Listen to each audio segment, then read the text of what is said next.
Email list burnout is something that I really don't see talked about much within the online marketing space because really it isn't that sexy, it's not that fun. It won't get you sales next week or tomorrow. It's one of those things where we're trying to future-proof our business or your business and keep your email list, keep your leads, keep your buyers, keep your returning customers valuable for a long term, or keep them coming back again and again and again. So today I'm going to go through a few of the strategies and techniques and what we do internally within our clients' email list to keep their customers and keep their buyers, keep their leads valuable, active and engaged with their email marketing. So we're never burning out our list completely. We're never turning away potential customers and forgoing the sale tomorrow, next week, next month. So let's jump into this document and we'll cover a few of the strategies that we use internally. Now, the first thing we're going to do here is define our goal. So we're trying to maximize customer lifetime value and conversion of new leads. New leads can be anything from people who signed up for giveaways or signed up for a newsletter, opt-in in the footer of the website, or signed up for a discount incentive pop-up, or opted in to do an influencer campaign or anything like that. Basically, anyone who hasn't bought before, we want them to convert at some point in their lifetime within your email list. These two sort of goals are achieved by the pursuit of these sort of sub-goals.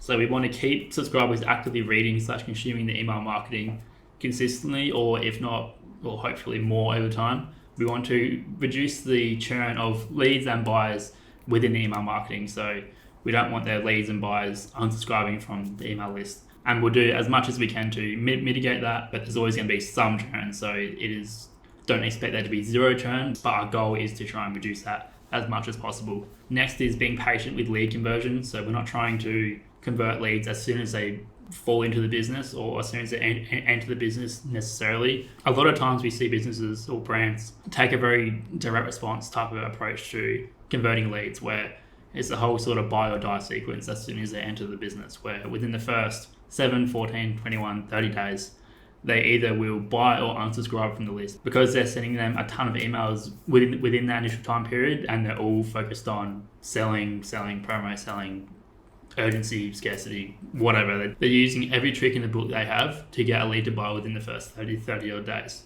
Now, there's a few different indicators that you can use to identify if your list is at risk of burnout or if it is slowly burning out over time. Number one is the engaged segment size. So the engaged segment is basically whatever you want to use to identify how many people are actively engaging with your email marketing over time. So we use our 180-day engaged segment within our clients, and that's basically how many people who have interacted with the email marketing within the past 180 days. So if this segment is growing or remaining consistent over time, or if it's remaining the same, then you're probably right on the edge of burning out your list, but hopefully it's growing over time with the list becoming more engaged, which is the second point.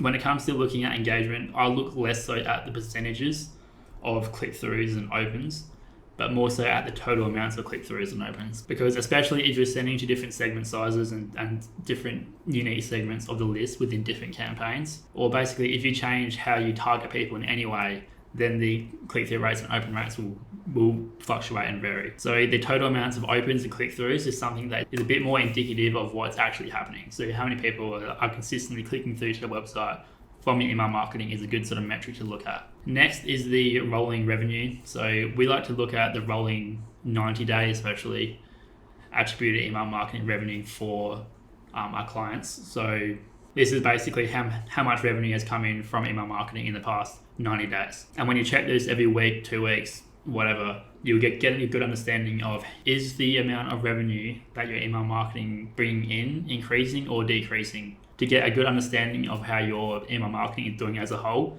simply because things change, especially within a month. You might have different promos, different products out of stock, subscriptions happening, and stuff like that. So it's better to increase that time period to at least 90, if not slightly more, to get a better understanding of this. And then also think about, has there been any big sales? Has there been any price increases? Has there been any stock run out or anything else like that? But especially when you look at all three of these separately and together, then you can get a good understanding of how your email marketing is doing, and is it getting better over time, or is your email list becoming less and less valuable, and is your email marketing becoming less efficient at converting leads and buyers over time. Now, the other things that we like to look at is the more qualitative data, so replies, one of the best things that we like to see our clients getting is replies from their contacts that are either them replying to emails that we asked for them to reply to, which will be either customer feedback or marketing feedback, any sort of feedback that we ask from them. We want to see a bunch of replies from them campaigns. Furthermore, the sort of highest tier of this is getting your contacts to reply to random campaigns and thanking you or thanking the brand for setting that through. That is like the true trademark of a valuable campaign that your customers and contacts actually like. Now, the other thing you can look at, especially as a founder, is the own appeal. So would you want to, or would you like to receive this email marketing in your own inbox? If the answer to that question is no, then you may want to rethink that, because a lot of times for brands, especially when they first start out, they end up sending pretty good emails, even though they may be inconsistent and few and far between, but the founder is normally writing them themselves, and they end up writing some pretty good stuff because they're very connected to the brand and they're connected to the customers.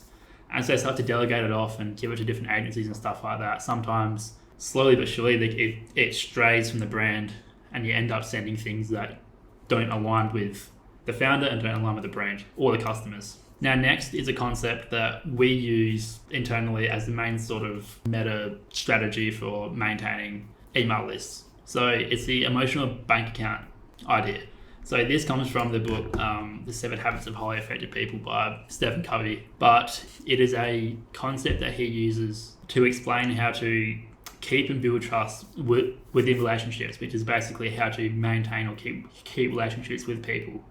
And when you think about email marketing, that's essentially what you're trying to do when you're trying to keep them engaged with your email marketing and your brand over time. You're trying to keep a relationship between you, or the brand more specifically, and the contact or the customer. Now, to explain this a bit further, it's called the emotional bank account because it acts kind of like a bank account, as in the more you deposit into the account or into the relationship, the more trust it builds with the contact and the brand. Whilst on the other hand, the more you withdraw from that relationship or from that account, the less trust or the less solid the relationship becomes. Now, if you withdraw too much and overdraw the account per se, or overdraw the relationship, then it will suffer, and eventually they will basically stop engaging or looking at the brand in any way. And that's when you get lots of unsubscribes and reports of spam and stuff like that, because people get sick of the marketing or the email marketing that the brand is sending to them. Managing the relationship or the account so that you never overdraw the account or the relationship. So the relationship maintains a positive balance and they want to keep this with you rather than you overdrawing the relationship and then getting sick of you or becoming resentful, etc. So there's a few different ways you can make deposits in this sort of account. Like being kind and respectful, keeping promises is a big one. Showing appreciation, giving value is a big one within email marketing. Replying personally to the responses is a big one. Even if that is replied to your email marketing with something that isn't necessarily a question or needs a response, responding anyway and saying, "Hey Karen, thanks for your feedback. Love to hear your thoughts." Like, people love that. And if you do that consistently over time, then you build this list of people who you responded to, and those people will become more fans or maybe even turn into super fans. Next is answering questions. So if anyone asks questions, be sure to answer them, ideally as soon as possible. Furthermore, breaking beliefs. So if you can break a belief that is commonly held within the industry, and if that holds true for the contact, and if you can break their belief for them, then that is a huge value add for them, as you're breaking a false belief that they were operating under beforehand. And once they notice this or understand this, they intuitively know how valuable that is, and they associate that value with you, and it is a huge deposit within this sort of account or relationship. Next is sharing stories. So this is kind of like entertainment, but stories is really good. Stories is a great way to build an emotional connection with your customers, especially if you're sending it from a persona or from the founder themselves. Stories are great, and the more stories you can send, the more experiences you can send, and especially the more vulnerable the persona can be with the contact, the deeper the relationship will be or become within the contact and the brand, or the contact and the persona, which is part of the brand. And then lastly is consistency. So there's a quote by the founder of LinkedIn that says, "Trust is built by consistency," or it's something along those lines. I can't remember it exactly, but consistency is a big one. And it pairs well with the keeping promises thing. So if you can keep promises and be consistent within your email marketing or within your marketing at all as a brand, then people will start to build trust with you over time. It's not something that happens right away, but if you start being inconsistent and not keeping promises, then that's a surefire way to destroy any trust that you have built with your contacts or with your customers and the brand. Now, withdrawals from the account can look like asks of any kind. So if you're asking them to do something that they don't want to do, promotion of products, even some surveys could be an ask. If you're trying them to get customer feedback from your list and it's like a long survey, or if you want them to check something out that isn't necessarily something that they would enjoy, then all those things can be sort of classed or looked at as withdrawals from the account.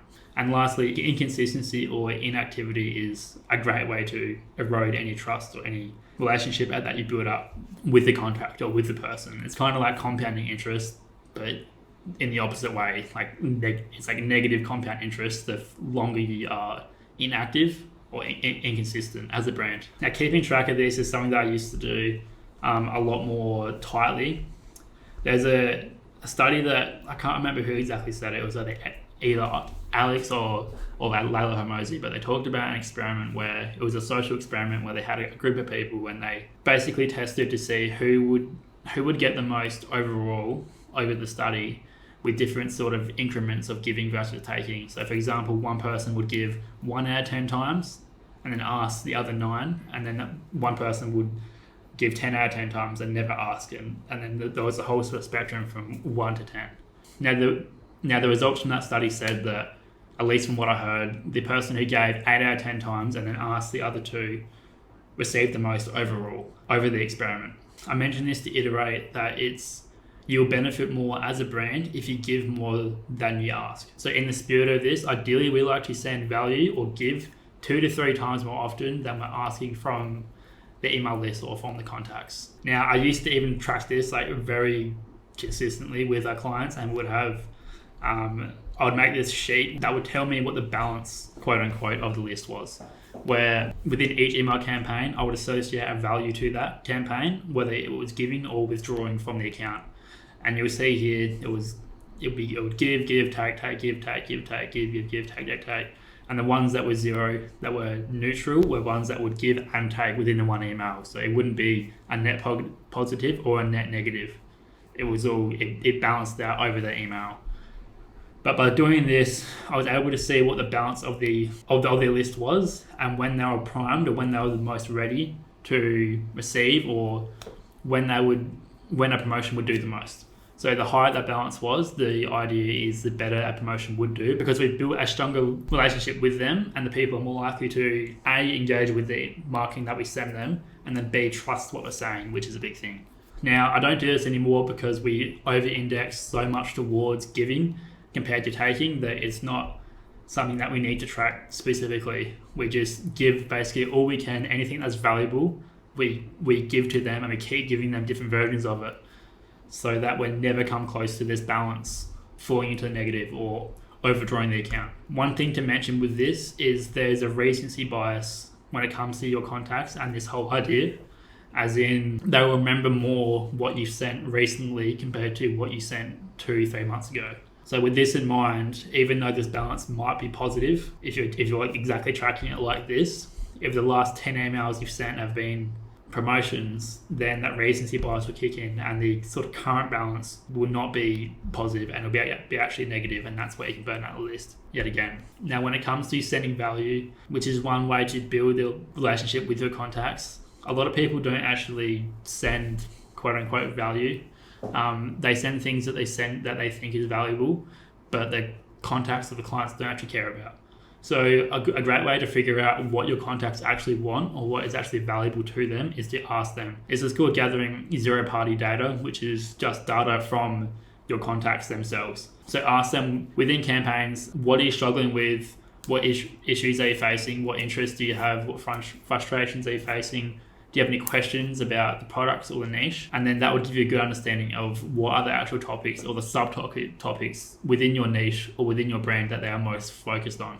Next is sending multiple choice type emails with several links or several different call to actions to different information. So one way to do this is to have different products under different problem headlines. So it might be like within supplements we'll do this, and we'll be under like sleep, digestion, skin health, energy, relaxation, whatever.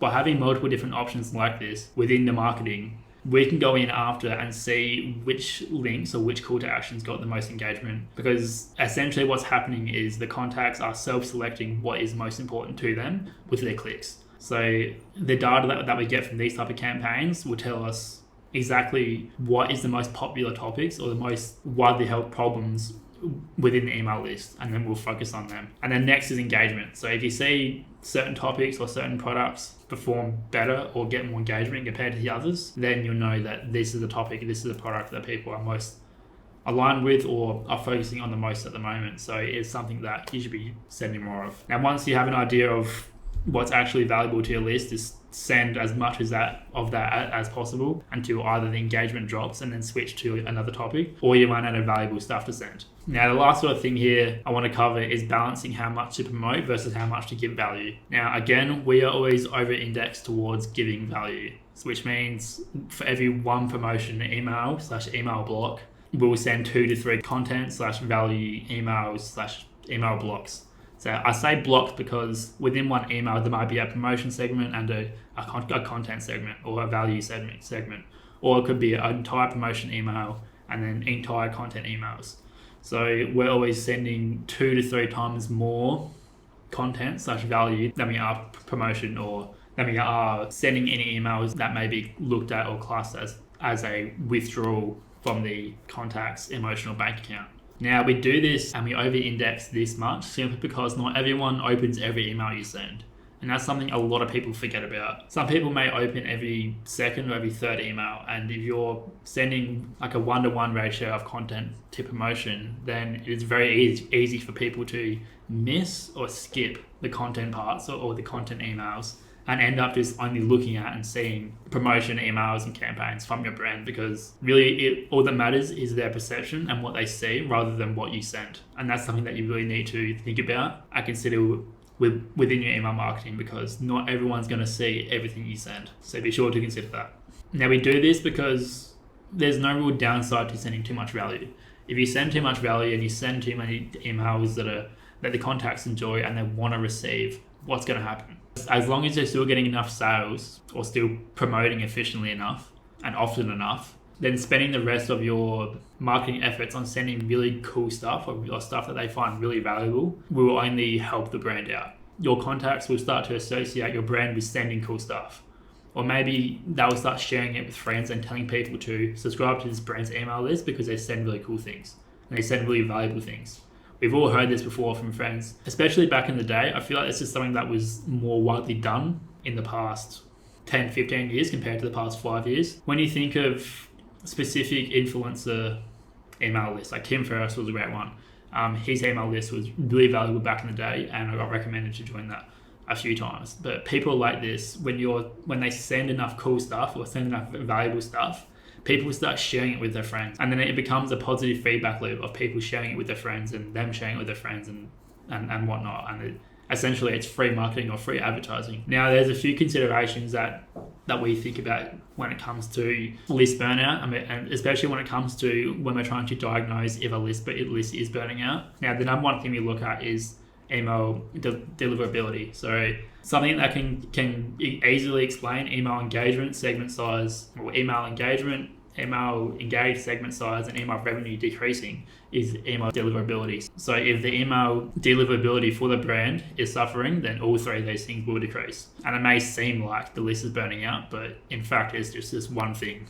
Next is email frequency. Different niches and different types of customers can put up with or handle different frequencies of email sending. Now, the general advice I give most brands is to start off with sending less, once to twice a week, 3 times a week max, and then from that slowly increase. And by doing this, you will see basically, is the increased frequency bringing in more engagement or less engagement overall, and is it worth the increase in unsubscribes you may get as a consequence of increasing frequency? Next is the business. Now, the extreme of this is a brand that has a single product that's an impulse buy with no recurring whatsoever. a brand like this shouldn't be focusing on this so much because they have no real reason to keep people on their list because they have no other products to sell to them, they have no other offers, they can't basically make any money off them again. And apart from getting reviews or or increasing their sort of brand awareness / brand equity overall, then they have no other real incentive. So for a brand like this, unless they're looking to grow into either a upsell, subscription, or repurchase model of any kind, then they might have more of a reason to not focus on this stuff as much and index more towards the direct response, getting the contacts to buy by any means possible sort of strategy. One last consideration I'll put in here is personal connection. So a lot of people have become numb / annoyed by / over, now over the generic type of email marketing that a lot of people or that a lot of brands are sending. So if you can stand out in any way by making any sort of personal connection, whether that's from you, the founder, or a persona within the brand, then you stand out massively. And instead of being just a brand in the inbox, you're this person from the brand. So you're still a part of the brand, and they'll associate all the good things that you send to the brand, but your person, your connection that they have within the brand itself, that isn't just a faceless brand, that isn't a person, that's much harder to make a connection with. So this is everything that basically I could think of that we look at. This document, as always, will be linked in the description below. So if you want to check it out, just head down there and there will be a free resource for you to check out. So if you learned anything, then feel free to give this video a like. If you have any questions at all, please feel free to leave them down below. I'm sure some people have questions about this that I didn't quite cover in this video, or then maybe if you didn't understand everything fully, then I totally understand. Just ask down below and I'll help you out. And if you want to see more videos like this on email and SMS marketing, then just hit subscribe and you'll see more videos coming out soon. All right, cheers.